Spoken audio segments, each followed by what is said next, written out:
WWE 2K22 is the sequel to the cluster that was 2K20. On the one hand, you can't fall further, but on the other hand, you know if you this up, it's gonna be bad. 2K22 did all the right things. They took a break from the yearly release cycle. I mean, if it's something EA is doing, it's best to run as far away from it as possible. This game has crazy value content wise. There's so much to do. Is it great content or does it belong in a garbage dump along with 2K20? Let's find out.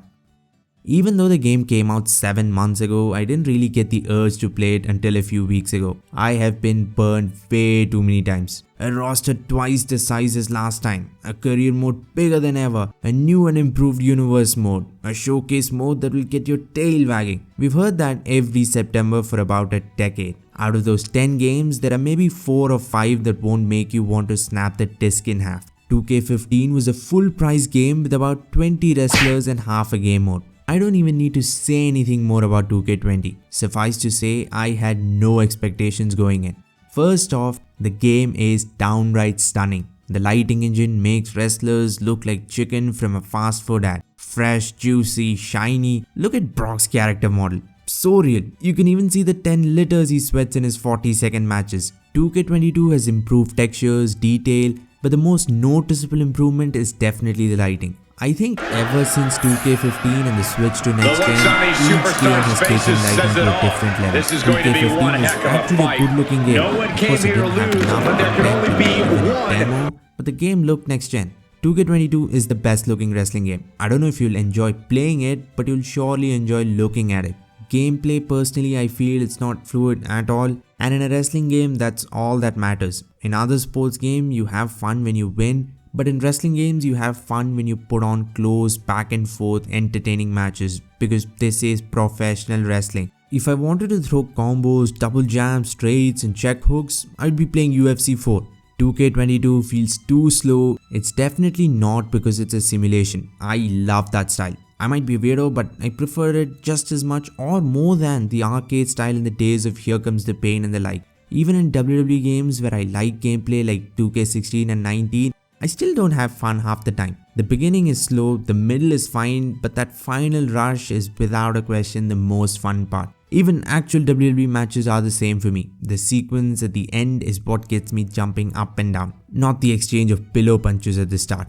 The My Rise career mode is great, it's an improvement for sure. In my opinion, the way to make WWE careers fun is to focus as much attention as possible on things outside the ring. I don't know about you, but I don't enjoy wrestling because of the actual wrestling. It's the storytelling, promos, backstage stuff. Other than die-hard fans who watch every indie show, I think most of us do feel that way.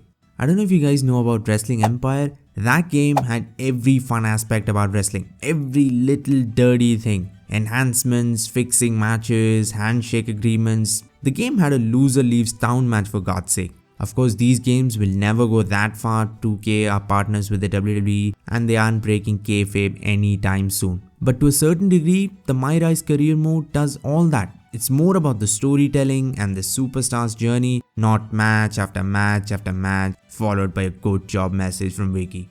Rey Mysterio, the cover star, has a showcase mode on his long and illustrious career. I like Rey, but I'm not his biggest fan. But the thing is, he had some amazing programs with guys I love. CM Punk, The Undertaker, Rollins, even Kane. Back in 2010, I didn't miss one SmackDown. I remember Kane throwing Rey into a ocean. So while this was fun, I think even now the Summer of Punk remains my go-to. The only good thing about the extraordinary, brilliantly created gem of a game that was 2K15.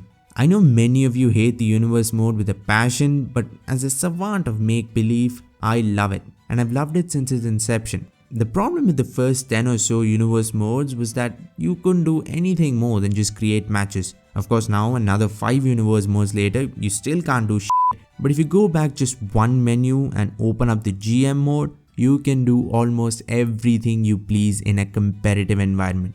You're no longer playing against yourself. No, it's never fun to compete with yourself. I want to beat someone and until I see their tears, I'm not stopping. That's exactly what you can do in the all new GM mode. So go grab your brother from his nap, or for all you Sigmas, you don't need anyone, play with the AI and taste those metallic tears. You start off at the bottom, I mean literally in a high school gym. You set up matches, promo events, have a Monday Night War style ratings war. It is twice as fun with someone else, but it's still fine with the AI. WWE2K22 isn't that game that screams quality, but it does everything a little better than previous installments. But mind you, it is little improvements. The only reason to have bought the game at launch was the GM mode. I think it's been 15 years since we got a taste of it and how entertaining it can be. It's actually cruel how we got to experience the most fun thing in a WWE game. Then for 15 years they denied of that one fun thing. And now you can finally play it again in WWE 2K22. If you're a WWE fan, the game is a must play, especially now that the game's on sale. It is worth it. The game has a good amount of things to play. Most of it will keep you engaged. Meanwhile, subscribe, it really means a lot. If you got to this point, I promise you will love the content on this channel. Thank you.